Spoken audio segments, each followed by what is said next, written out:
DeSanto Propane is 4 generations strong as a trustworthy family-owned business with unmatched customer service. Go online at DeSantoPropane.com for more info or call toll-free at 1-800-752-4574. Since 1937, the difference has been DeSanto Propane.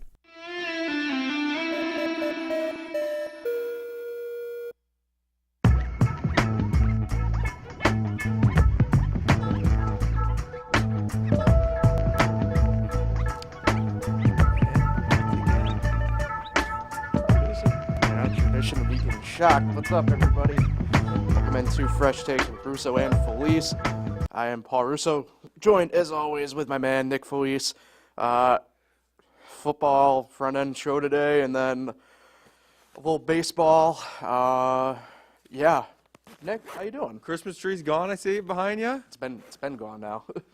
I wasn't here last week, Nick.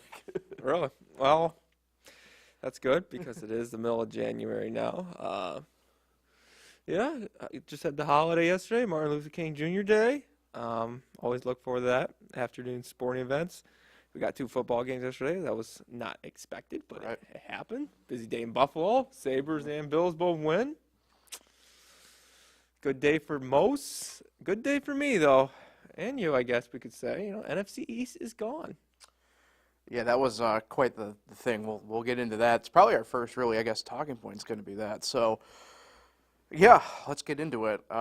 Super Wildcard Weekend caught the results kind of caught me off guard. Some of them, obviously, and I think we got to start with those NFC East teams because they were kind of the what I would call the drum bangers for getting blown out this weekend. Didn't expect both the Cowboys and Eagles to look, I guess, as bad as they did. I think it's a couple of different cases here. I don't think the Cowboys were unprepared in that sense. The Eagles didn't look like either they were unprepared or they just didn't want to be there.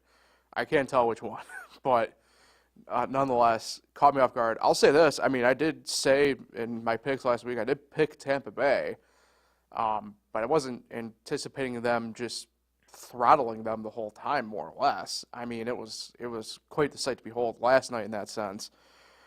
For the Cowboys, I mean, wow. That's pretty much all I can say is like, wow. Because, look, nothing than me and you prefer than having them get destroyed in such a manner like that. But, like, that's arguably the best team. I guess maybe over the course of the past 2 years, there hasn't been a ton of turnover. That the past couple of years that they've had in our lifetimes, and especially this year, to really fall on their face the way they did, like, damn. Like, that's I don't know if their window was technically open, but, like, if it was, that's a window closer if I've ever seen one. Yeah, well, the Cowboys do this every year, it seems like now. Usually it's, sometimes they get to the Divisional Round. It's either this week or next week. They're gone. They love to beat up on the old poor Giants in Washington. They put up those great numbers. Makes them look like they're awesome. Put up the stats. And little do you know, they have an overrated offense and defense. Mm-hmm. The kicker, though, Notre Dame soccer player there, got a good onside kick, though. He's got a decent onside kick strategy. But I'll give him that. Brendan Aubrey? Yeah. It's interesting. You talk about our teams, right, Commanders and Giants. And for Washington this year, just they were never in the games with the Cowboys or the Giants, for that matter. They were in the games, though, against Philly. And it's one of those things where it's like, damn. And then they always seem to play Philly. Yeah, and then the case of the Giants, I think it was kind of the opposite, right? They were the ones kind of taking it more to Dallas and not so much Philly. Like, I don't know. Maybe it's kind of telling, right? You look at who you play most often and who you kind of hang around with, and both those teams struggled with, frankly, especially this year. And it's a little bit different in the case for the 2 teams, right? Giants were more on the health side of things, that they just weren't good this year. In my mind anyway, I guess that could be debatable the way it sounds at this point. But, and then obviously with the Commanders, just talent, even more than anything. So it's pretty telling, though, like doing the hindsight thing now, obviously, on those 2 teams, it's like, writing was on the wall maybe to a degree. Maybe more so with Philly than Dallas, like I said. I mean, the Philly thing's kind of wild. They were 1-6 following that. One of the most that epic Kansas City, chokes I've ever seen. yeah, It following collapses. the Kansas City win, and then like the Matt Patricia thing just really didn't work out. In Big fact, Dom. it borderline was worse with Patricia. Yeah, the big Dom thing I could kind of care less about. They never he, used he was Swift at right. he was there on the sideline though yesterday. I don't know if people saw that. So. They didn't use DeAndre Swift right. No. No, I mean, the Eagles, this is one of the biggest. People have been saying, well, the Jaguars choked too. But yeah, they did. But this Eagles one they were 10-1, defending. We weren't talking about the Jaguars the way we were talking about Philly and Dallas too. This is last year's runner-up, defending NFC champs. They just absolutely collapsed. I mean, we should have took notice when they got beat by the Giants like that in a must-win game. No, I mean, even the games they won, the Bills game they should have lost. Yeah. I mean, they beat the Giants. They did beat them the one time, but no, I mean, it was always an overrated defense. I mean, it was a very weak defense, especially in the Philly you're talking about? Philly. Oh, I don't know if it was overrated. I think when we got midway through the year, I think we knew that was just not a good defense. I don't know about bad defense, but definitely not a good one. Yeah, you know. Well, Tampa Bay just took advantage of that yesterday, and let's give Tampa Bay a little bit of credit. You know, they've been playing better. They got some players on that team. You know, Baker Mayfield he gets a lot of slack, Baker Mayfield, but he's now got. Did he won two playoff games now? Yeah, he's got 2 playoff wins under. He's got more playoff wins than Dak Prescott now, and he has one more than Deshaun Watson. Interesting. Yeah. Tampa Bay, I mean, they have a good culture there. They are always competitive. I mean, of late, they were bad for a little bit there. I mean, yeah, I mean, and I can get it too. It's interesting because they did bring it up in the broadcast itself last night about how, you know, Todd Bowles was, I guess, on the hot seat at some point this year, which I found it very funny when your team is predicted to finish last anyway, in that sense. And I get it. You know, he's probably not the best head coach. I would allow that, and you would probably have every right to have that opinion. But he's just a solid coach. I mean, he was the guy who set up that defense, you know, now about, 5-6 years ago when the tide kind of started to turn a little bit for him. And then obviously they bring Tom Brady in, and that kind of, you know, solves everything to a degree. But the fact of the matter is, like, that's a really good team still. Like, they were one of my value bets at the start of the year, like, to win the South. I'm like, they're having the longest odds, and, like, you look at it, it's like, they're not worse than anybody there in my mind. Like, kind of crazy how Tampa Bay kind of got undervalued all year. And, yeah, like I said, I think maybe result-wise it was a little bit surprising, but, you know, certainly in the end it wasn't, to me anyway. Yeah. I actually thought Eagles would, you know, figure it out, but it seems like almost Chargers-like. They kind of gave up on Sirianni a little bit, this team. And, yeah, you know, defense isn't great, but offensively, what happened, you know? Yeah, I don't – look, and I lost get A.J. Brown. I get A.J. Brown's out, but, like, there's also certain degrees of this, too, where it's like, you know, Devonta Smith he's a number one receiver pretty much anywhere else. Like, I don't know. And they used him heavy yesterday. They tried getting the ball to Goddard a ton. It just did not work out. Jalen Hurts could be hurt. At that point, well, yeah, and they were saying that too, but, like, to that degree, that's where you have to plan more of, I don't want to say run only, right? That's just not possible. But, like, that's where you have to get, like, you brought it up, like, use DeAndre Swift properly. Yeah. You know, like, it's one of those things where it's like, or even use, like, Gladwell better. Like, there's, like, it's just one of those things where it's like, you look at them, it's like, they really, and again, I don't know if their window's necessarily closed, but, like, they did their best to close it yesterday. I mean, you're losing Travis Kelce. He's retiring officially. You got, obviously, big question marks going into the offseason now with your front office kind of as a whole. Like, I don't know. I don't know why it's a hide for them. The NFC East is going to be interesting as a whole kind of going into next year, but let's transition off of that, talk about some of the other games.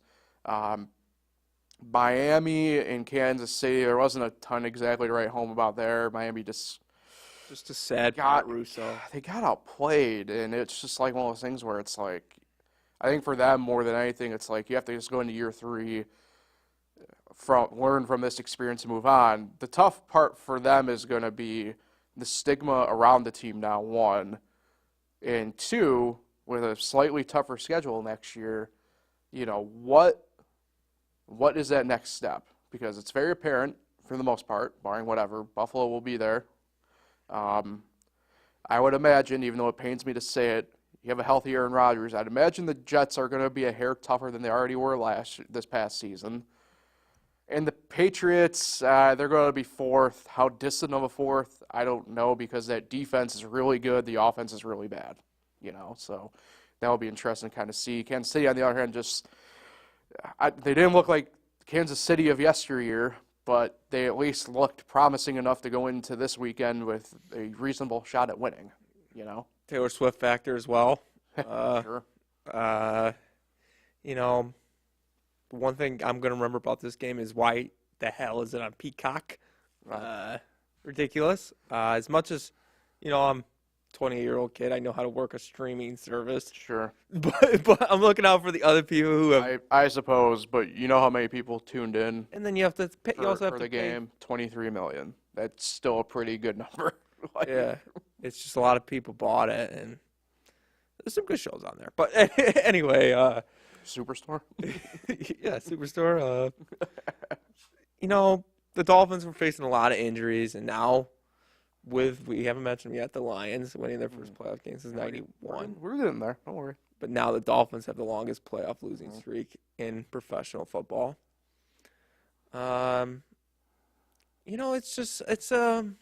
It's a collapse, but it's not as big as collapse as it was with the Eagles. This is a team that you said last week, they had a 2-game lead in their division. Didn't hang on. And I'll give my dad a little shout out. He's brought this up. It's one thing playing in those type of weather, the degrees there, but Kansas City lives. The players, they live in Kansas City, so they are used to this weather. While Miami's come from sunny Miami, Florida, and Hell yeah. they got to come play a 3-hour game in the cold that they're just not used to it. And Yeah, sure. And what was it, the 4th coldest game in NFL history? I don't think the Miami Dolphins are going to win a game like that. It's just Well, in theory, right? But the weather like that's always a wild card. It didn't end up being what I thought it was going to be. And I don't think Miami planned on having Kansas City honestly just pass the ball like they were. In games like that, you rarely see the ball pass, but usually, it's like 70% you're running and 30% you're passing. It's kind of flipped. Let's stay Saturday, though, for a second and finish up there with Houston and Cleveland. Another surprising result, maybe in hindsight, not really, though. Cleveland's defense on the road, I guess, down the stretch was just not that was a weird great. stat. Yeah, and look, Houston has a ton of momentum. They rode it. It's going to be interesting to kind of see how they do against Baltimore. We'll get into that, though, obviously, here in a couple of minutes when we do our picks. But, hey, there's got to be a lot of credit. That was a game, too. I mean, you got to give credit to both sides of the ball there because of what both teams have had to go through this year. But, man, Houston, if this is just the beginning, wow. Like, this is going to be a fun team to watch the next handful of years. Yeah, Like, if this is just the appetizer, I can't wait for the entree. the only problem with them is, and Bills know this as well, they're in the AFC, and it's a very difficult league with a lot of great quarterbacks. Yeah. It's just, can they make that push? I think go for it now, because this is the great chance they got right here. Go get it now. I have a hot take about that. I think the AFC is pretty wide open. AFC. Yeah, for the most part. Again, this is probably more for our picks portion of it, but I said this morning after the game last night, officially seeing that we'll have Kansas City at Buffalo this time around. But Kansas City doesn't frighten me anymore. Like, they just don't. Something about them, I don't know. Baltimore, and again, probably more so for when we get to the picks, Baltimore, they don't really scare me either. Kansas City's got a great underrated defense, though. Yeah, sure. And they got the best quarterback Don't know about of that. all time. Of all time. No, I'm just kidding. But Definitely disagree. They got the best quarterback in the league, though. I mean, I disagree with that. you do. Mm-hmm. Who is it? Well, if we're going in the playoffs currently still right now, is that what we're basing it off of? Right now. Over your career. Over their career? Yeah. Sure, then maybe in that sense, but I don't think he's the best quarterback right Okay, now. who's the best quarterback right now? I think he is. I personally gotta go with Josh Allen. All the guys remaining, I go with Josh Allen. I mean, Well, we'll see what happens on Sunday, but I think it's a great game. It's going to be, it's the best game of the weekend. There's some great games this weekend, too. We got, Rookie of the Year versus MVP. We got two quarterbacks that were pretty much thrown away, and Jared Goff and Baker Mayfield going at each other. yeah. Well, let's get to that game too here, because you brought up right Detroit edging out the Rams, and minus 4 years old. really, yeah, you were. And what was a really good game, kind of hectic in the first half, slowed down a little bit there in the second half, but yeah, what just an awesome moment for the Lions in the city of Detroit. Kind of get that monkey off their back a little bit. Now face in all honesty, it's funny how the spreads and gambling works. In all honesty, I feel like they don't match up well against Tampa Bay, but again, we'll get into that, in a second here. But for the moment, right, for that time and space Sunday night, just what a treat for them. And again, like I said, it gets the monkey off their back, right? They get into the playoffs this year. They do get that first win, first one since '91. I mean, it puts them in a pretty good spot moving forward, if not for this playoff for next year, because it shows that at the very least they can do it. They can get the job done. And what a better way to do it against Matt Stafford? Yeah. Matthew Stafford. Yeah. I don't get the boos. They booed him. I understand. It's interesting because the boos of that got overshadowed by another booing incident that happened in the NBA, which was wild, but not the time or space. I get it. His comments leaving Detroit were, I'll call mixed. He's very positive, but the same token was kind of negative towards the franchise itself. So I get it to a degree, I think a lot of it too is, and I forgot, there's a number of Lions that were on the Rams that were cast-offs that McVay sent off. Like Josh Reynolds, for example, ended up having a really good game, but a former Ram, he got cast off. Jared Goff, who led the team to a Super Bowl, got shipped off, obviously, in that trade for Stafford. There's a lot of, I wouldn't say rivalry type stuff, the way the broadcast was trying to say it, but there are underlying tensions between the two teams that, I get it. I completely understand why the fans booed in the moment, Yeah, I said the winner of this game. And it was their first look at him, by the way, post-trade. Oh, really? Yeah. Interesting. I said winner of this game was going to go to the Super Bowl, and I'm still sticking to that. I think this is the year of the Lions. I think they get it done in Tampa Bay, and why not? I think this is a great story. It reminds me of when the Pirates made the playoffs in 2013, finally getting over that hump. Yeah.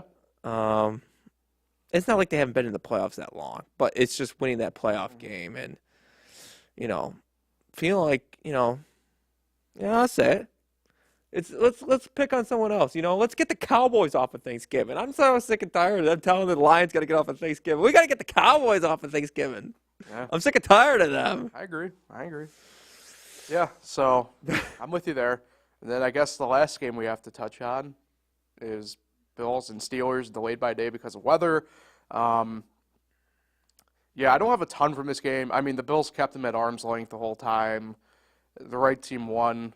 I think more stuff from that game, more than anything else for me, is just what are the Steelers doing here at this point? And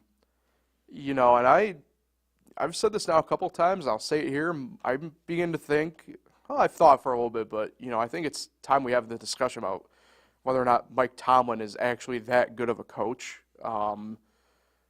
You look at this team, and I understand some of it's not coaching related, right? Like structure of the team, that's on the GM. Like that offensive line, again, for the third straight year, I'm going to say this, needs some work. Like, I don't get it. But for Tomlin, like, how do you not go into that game and not make adjustments at all? They stuck with a very precise game plan and didn't move off it. And I get that to a degree, but it was very apparent there for a while, like, whatever you're doing was not working. And I guess luckily for him, even after I said to free Kenny Pickett, Mason Rudolph picked it up a little bit. Mm-hmm. But to that end, I don't understand how you don't pull Rudolph or Kenny Pickett. If you're riding with Mason Rudolph to save your season this whole time and to make a playoff run, you aren't going to do it. This is a team now the past few years that's been a pretty much just 500 team. 2016 is their last playoff win. That Super Bowl is a long 15 years ago now. Like, I don't know. And I don't get it. And look, he's a good coach. I'm not going to run away from the fact that he is a good coach, right? Like, what he's been able to do the past few years, even to get that team to at or slightly above 500, is a lot. But for what people expect of him to be, I don't understand how you can still protect him. You know, and that's just, to me, the fact of the matter is if this was like, I'm not going to say any other team, right? But like Doug Peterson had like one sub 500 year in Philly and they fired him, right? And that was after he gets them their first Super Bowl. So like, what's the plan? You know, with Pittsburgh, they've been doing this same spinning the tires thing now for the past 5 years, more or less. And I don't know if it's one of those like, hey, we're going to figure it out this offseason or not. But like for being one of these historic teams, they sure are acting a lot like an expansion franchise in my mind. Yeah, they just need a quarterback. I mean, I think they're going to go try. I don't think they're going to go with Mason Rudolph next year. Might be the backup, but they're going to try to go out and trade for a quarterback. I think you mentioned this. Russell Wilson? Maybe land in there? Yeah, that's one of the teams, yeah. They'll either trade for a quarterback or draft a quarterback, and don't know what you're going to get late first round, but this is a team that's got a lot of playmakers. I mean, they got some guys on offense, some guys on defense. They're just missing the big piece, and that's the quarterback, and maybe they can finally go with it. I mean, they haven't done anything really since Big Ben, and they've just been throwing out quarterbacks out there, and it's just not working. And you're right, they're just a 500 team. Mike Tomlin's good enough to get that team to a 500, but right now they're just not going to get over that next. They're not going to take that next step, and they're not going to get over that hump right now. But you know, they played all right in that game, though. I mean, for what it was terrible at the start, but I mean, after the blocked field goal there, they really turned it up, and a couple things go their way. You never know, but just a bad mismatch for them. Yeah. Even though the Bills are banged up right now, too, though. Mm-hmm. All right, so with that in mind, let's jump into our picks then for the week. Get smaller and smaller, I guess, here as time goes on. We both went 3-3 last week, but because of the regular season championship for me, I remain the game up on you through the playoffs at this point. So 4 games to pick from this week. We're in crunch time here. 6 to go. 6. Seven. After this game? After this weekend? Yeah. No, there's only 3 games. Oh, well, counting this. 7. Oh, yeah. Yeah, 7. Correct. Seven games for all of it to do. So, Saturday at 4:30, first of the AFC matchups. Houston at Baltimore. Baltimore, 9-point favorite. That's a lot. Yeah. I'm going to take Baltimore in this game. Mm-hmm.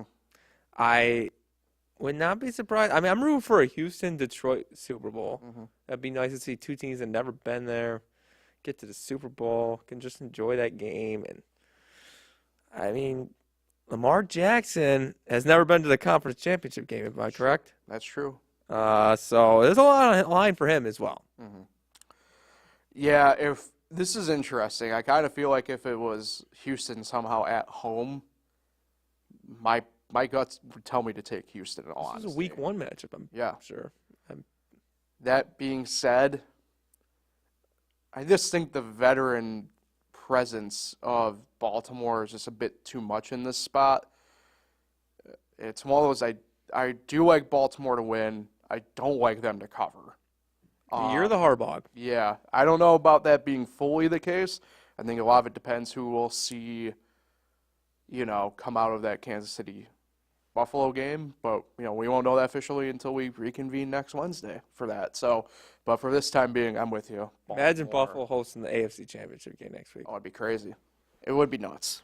But like I said, we'll find out here in a matter of 9 days when we reconvene for that, or 8 days, whatever. All right, Saturday night, 8:15, first of the NFC. Green Bay at San Fran. San Fran minus 9.5. That's the biggest line of the weekend. I think it's rare that we have lines that big in the playoffs. Not surprising when you have two quote-unquote big upsets in that sense. This one's tough. Every logic says, for sure hammer San Fran. Clearly, though, Green Bay's got some fight in them. Just think it runs out in this matchup. But, something that we talked about a little bit last week, more so you, Nick, is Green Bay is the first 7 seed to advance. I said it's been a while since we saw a deep seed make it to the Super Bowl. So I don't think it's going to happen this year, unfortunately, in that space. But I do think San Fran wins. Again, I don't know about cover necessarily, but I think they have the better shot of covering than Baltimore does, if that makes sense. Yeah. I just think that Green Bay defense, man, I don't know what it was, but they probably played their best game all year, in all honesty, in the grand scope of it. So, but I'm going to use, I guess, the same logic I used to pick Dallas last week, in that I just can't trust that Green Bay defense. And I just got to go with, I guess, that known commodity in San Fran for the time being. Yeah, talk about the most useless 400 yards you saw last week out of Dak Prescott. Yeah. It's nice to see the 7th seed. They were the only road team to win last weekend. Green Bay.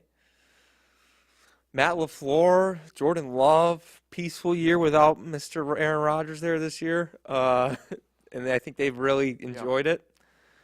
Unfortunately, I gotta get that Ravens game out of my head about the Niners. That's how I think of the Niners right now, is that Ravens game.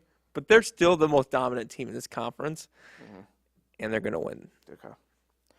Well, in that sense too, it's like, I mean, if they were to go down, I think it's more telling about the conference as a whole then. But the NFC North though is gonna be tough. Yeah, I mean, this was a big year for Green Bay. I didn't think they were going to be as bad as a lot of people thought. I also didn't think they'd make the playoffs though. But it's very apparent that they have pieces in place at minimum that, going forward, where we thought it would be Detroit going forward. I don't know if I can confidently say that anymore in that sense. So you're spot on with that. All right, the first of the Sunday games, 3 o'clock, NFC, Tampa Bay at Detroit. Detroit, a 6-point favorite. Like I said, 2 quarterbacks that have been thrown away by another team. So, motivation to get to the NFC Championship game. Give me the Lions, though. Give me those Lions. This is where I diverge away from having the same pick. I'm going to go Tampa Bay here. Why, Paul? I don't know if it's just kind of like that visual element of it down the stretch, and I get that Tampa Bay had some lumps down the stretch as well, but they looked really good against Philly. And, we talk about underrated elements of teams. Like, again, I go back to something I talked about when we were just talking about the Eagles and Buccaneers game as a general thing here, but that Tampa Bay defense is really quietly great.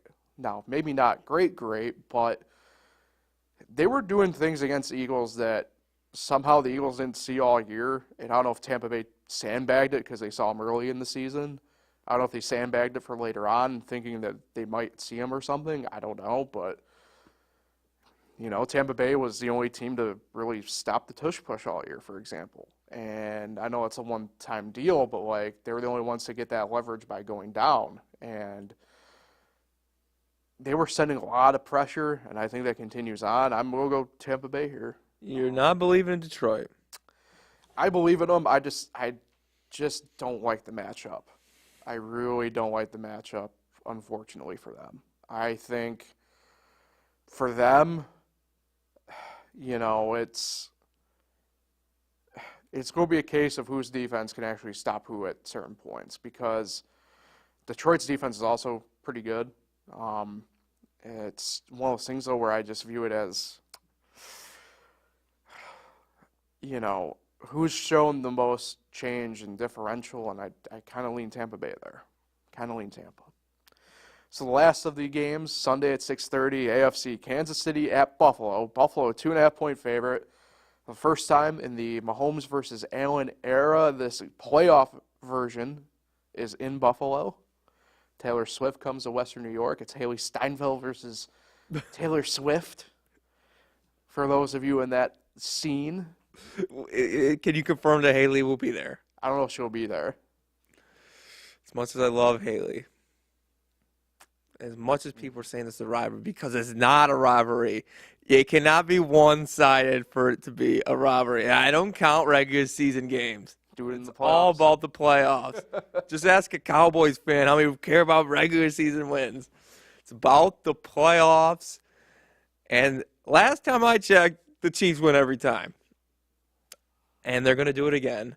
I know this is Mahomes' first road game. It's going to be rocking in Buffalo. But the Chiefs are going to win this game because Patrick Mahomes is the greatest quarterback right now. Nick, you're wrong. I'm going Buffalo. I think this is a really good matchup for them. Like I said, Kansas City doesn't frighten me anymore. They just don't. And Who does? Who does frighten me in the NFL? That's a Washington fan. Dan Snyder. No. But Buffalo does. I mean, Buffalo put a whooping to Washington like many teams did this year. Yeah. I just think, look, if Buffalo's going to do this, they got to do it this year, right? This is not the same Kansas City team the past couple of years, very clearly. I get that their defense is quietly good, but it's the same defense pretty much the past few years. And it's one of those things where Buffalo's taking them deep every game at worst in the playoffs. I think they just get it done this time. All right. It's going to be a great game. Yeah, I mean, it's in theory, right, the game of the weekend. And I guess we'll formally see. I don't know. I think you just choked. I think you just coughed up your lead there, picking Tampa Bay and Buffalo. Well, we'll find out. We'll find out. All right, a couple more things here, actually, before we get out of here. And I think it's probably going to be one of our quickest episodes we've had in a while. Not a ton in college football happening this week. Last week, though, on the other hand, after we wrapped up, Nick Saban retired. I kind of thought that was going to be the case all year, the way he was acting and everything, and I wasn't surprised when he announced he was going to retire. Actually happened pretty much not as soon as we wrapped up last Wednesday, but it was pretty close to being where you were still in the building almost. Interesting choice in Kalen DeBoer out of Washington. This obviously kicked off a crazy coaching carousel that still is happening. Did you hear about Brian Kelly today? Today? No. What happened? There's rumors that he would take the Michigan job if Harbaugh leaves. Really? Yes. Okay. We'll cross that bridge hopefully next weekend then, or next week. But the Alabama thing is interesting. Like I said, I'm not surprised by them wanting to go after Kalen DeBoer. I just don't know how well of a fit it's going to work out. He's what I call the meat and potatoes type guy, Midwest/West Coast. Obviously, he's made Washington back to a pretty good power, which in turn, Washington hires Jed Fish from Arizona. That one's really messy right now. Arizona's honing in on San Jose State's head coach, who was a finalist a couple of years ago when Jed Fish took the job. So that's going to be a decent G5 job coming up available soon as well, in theory. There's also a Sun Belt job available in South Alabama because Alabama's hiring their head coach to be the defensive coordinator, and the Harbaugh stuff going on. So it's crazy, but Nick Saban, as I call it, at the very least for people our age, is the best coach we've seen ever. I would make the case he's probably the best college coach of all time. And I think that's no question, slam dunk, just the way he really revolutionized the game, to be quite honest. And, there's not going to be another one like him. And If there is, I'd be really pleasantly surprised at this point. But 17 years at Alabama I don't want to say turned around a program because that was, It was good before. It was good before, right? And that's the thing about this job, which is just like I hope DeBoer is able to understand and fight through the fire because this is a type of job that I'd rather be the guy after the guy. Because, look, we talk about Texas A&M being crazy and Auburn being crazy. Alabama's nuts. I mean, they fired a guy after a 9-3 season. Like it's a different breed down there, but when that's all you got, that's all you got. So, but a new era of college football is officially upon us now with Nick Saban retiring. It'll be interesting to see how he does there. Yeah. Alabama, I don't think is going to be as dominant as they were in years past, losing Nick Saban. So, it's tough shoes to fill. And I don't, and I get why he's going to be still involved in athletics and everything, but I'm not a fan of the fact that Saban will retain an office within the football program stuff. I think that, if you want my honest opinion, not that I don't think it's a bad look, it just opens up a can of worms when stuff goes sideways. And we've seen this before at other schools in different programs and different sports, and I just don't think it's a good move, to be honest. I really don't. He's going to keep an office. Yeah. Interesting. Yeah. But, yeah, I heard today Brian Kelly might be the Michigan coach. Mm-hmm. Maybe he's homesick. I think he's from the north.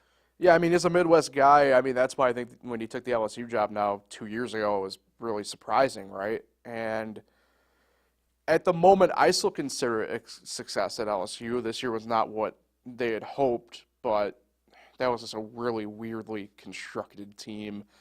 You had guys still from the last of the Ed Orgeron teams hanging around with Kelly's teams mixed with guys who transferred in who very clearly didn't pan out.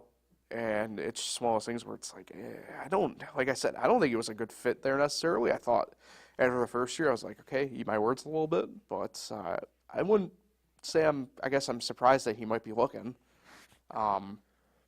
It's going to be interesting. The Harbaugh thing is going to be interesting. He won't be back in the studio for 8 days, so who knows what might happen between now and then with it.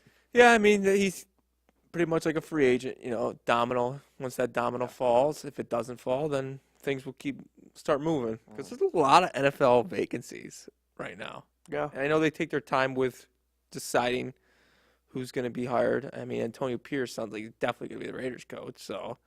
I don't know about that. You really?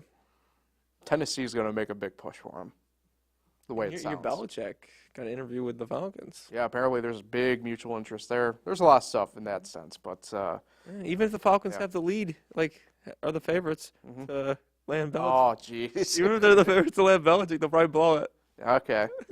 All right. On that note, last thing before we get out of here, the Baseball Hall of Fame announcement due next Tuesday, a week from when we're sitting here in the studio, Nick.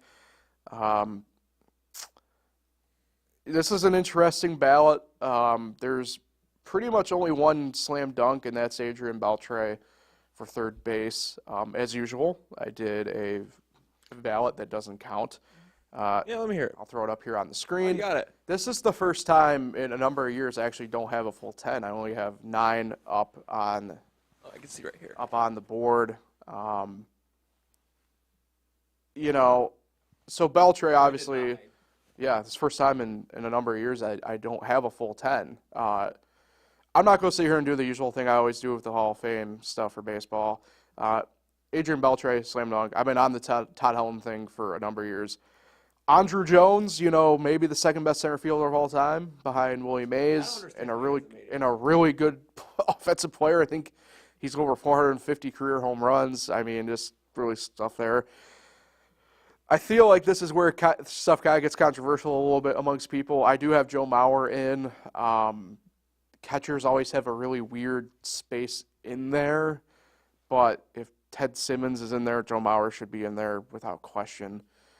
Andy Pettit, I have in there. Manny Ramirez, one of the best hitters of our generation, in there. Alex Rodriguez in there.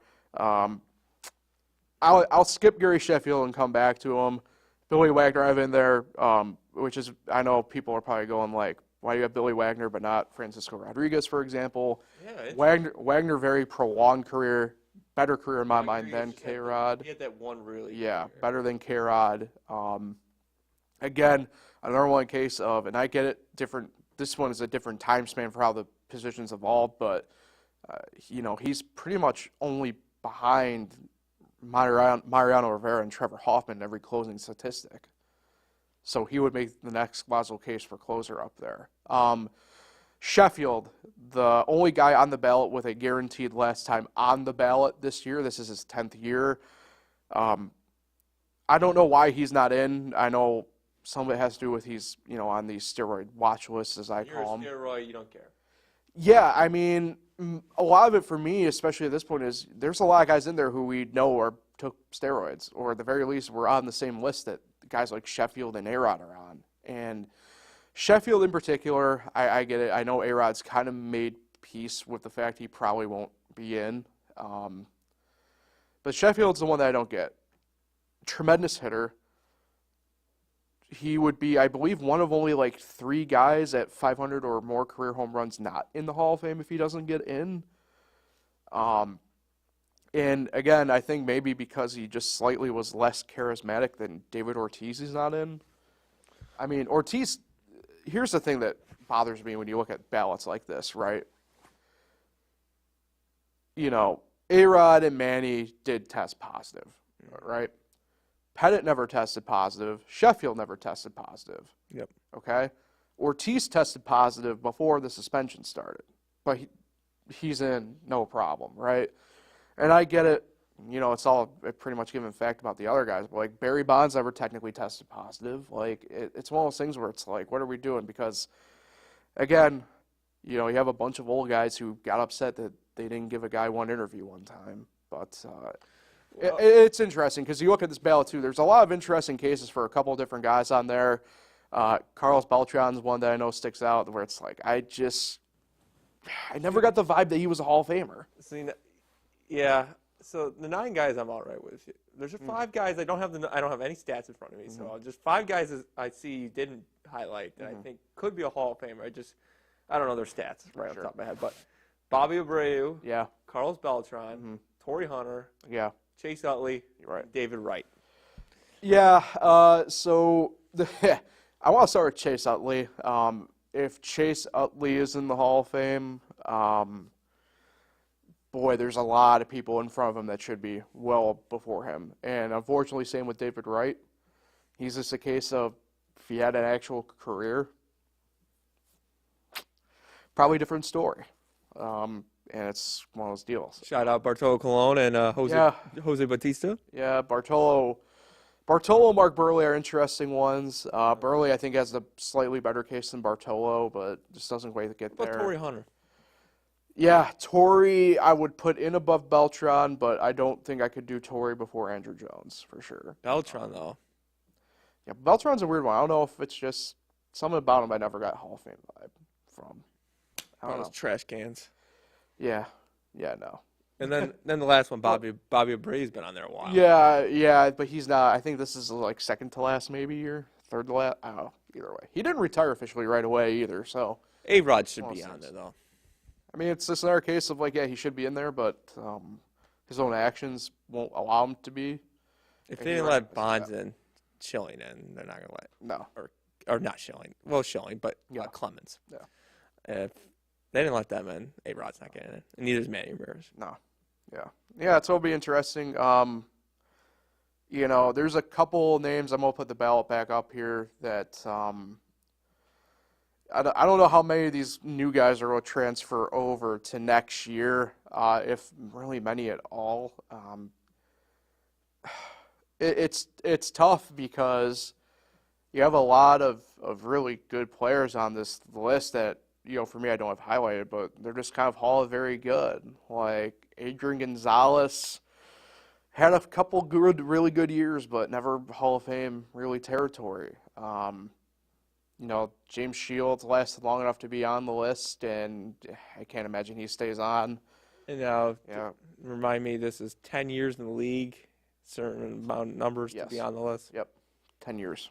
Oh, that's all you got to do is play 10 Yep. years. Really? Yeah, something like that. So, yeah, it will be interesting. Again, I don't want to go into my full diatribe, but So you think who realistically you think getting in? yeah, realistically, I'll put up the ballot. Like I said, Beltray for sure. Todd Helton, I'd like to, but his numbers have kind of plateaued after a little surge at the beginning. Sheffield had a nice surge, but it's plateaued. Wagner, I think last I looked, percentage-wise, was looking in, but I'm not sure. So, yeah, I don't know.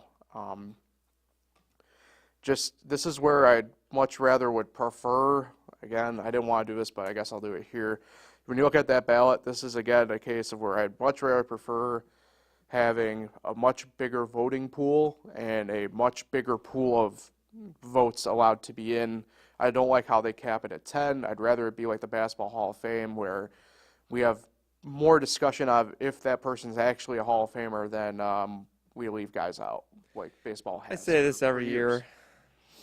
Put the guys in who are Hall of Famers right now. Why do we have to wait 10 years for some guy? You know, he's never played a pitch in the major league since he last played. Right. Is he a Hall of Famer or not? I mean, what are we waiting for here? Is he a Hall of Famer or is he not? Yeah, I agree with that. No, I definitely do. I get why there's a waiting period, right? I fully get that, but you know, I don't know. I mean, the fact that we've only had one, like I say, unanimous Hall of Famer is kind of absurd when we know for the most part those guys in there should be in there. You know, there's no debate around it. Think we get one next year though? Next year. Ichiro? Oh, I mean, yeah, I mean he should be a slam dunk, but you know that's not going to be the case. You don't think it'd be Hall of Fame? No, I Does mean Pete Rose have a vote? no.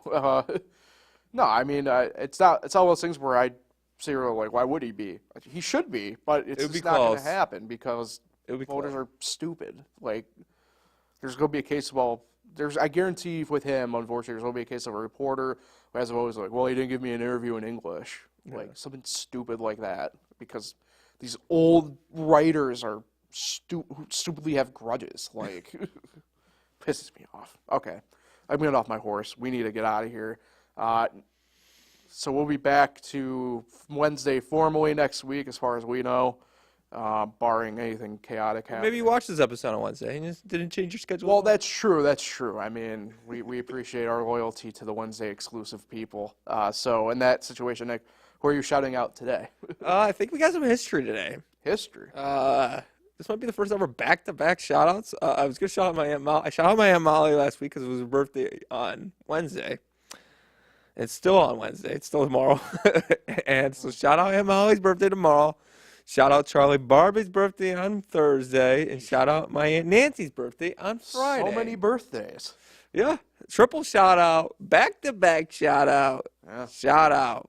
How about it? Happy 29th birthday to everybody. Yes. All right, so yeah, like I said, back Wednesday officially next week. You know, if you see us out and about, say hey. You know, it's our busy time of year where we're at a bunch of spots doing sports and you got a game like that. tonight. So, yeah, I do. We're heading up to Geneva for the first time in a couple of years. Looking forward to that.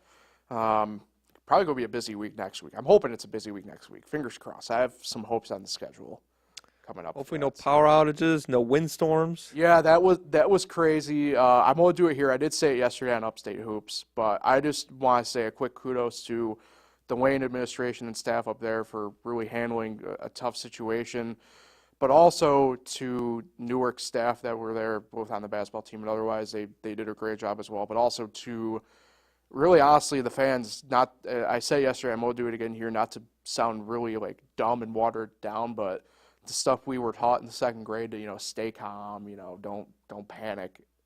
Everybody did that, and to the point that it was kind of funny. You heard people just kind of laughing in the stands because, like, what can you do? Like, you know. Imagine it happened during the game.